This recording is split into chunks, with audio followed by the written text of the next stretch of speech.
હાલો મિત્રો, નમસ્કાર, જય માતાજી। રત્ન કલાકાર ભાઈઓને આજે ખાસ કરીને આજે સ્કૂલ ફી સહાય યોજના જે રહી એની અંદર લાભ લેવા માટે ઘણા બધા ડોક્યુમેન્ટની અંદર ઘણા બધા ભૂલ કરે છે। તો આજે મિત્રો તમને વાત કરું કે જે આપણા વિદ્યાર્થી રહ્યા એના બોનોફાઇડ કઢાવવાનું છે અને એની સ્કૂલની અંદર જઈ અને તમારે શિક્ષકના જે આચાર્ય હોય એના સહી સિક્કા કરાવવાના છે અને ત્યાં કણી એની વિગત બેંકની તમારે ભરાવવાની છે।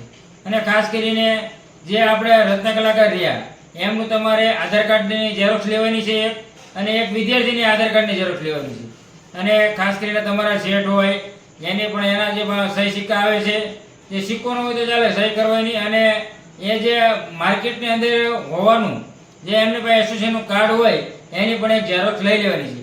આવી રીતના ડોક્યુમેન્ટમાં ધ્યાન રાખજો મિત્રો। માર્કેટની અંદર મેં જોયું તો ઘણા બધા લોકો આધાર કાર્ડની ઝેરોક્ષ પણ નતા લાવતા, ખાસ કરીને લેતા આવજો, એની જરૂર પડવાની છે।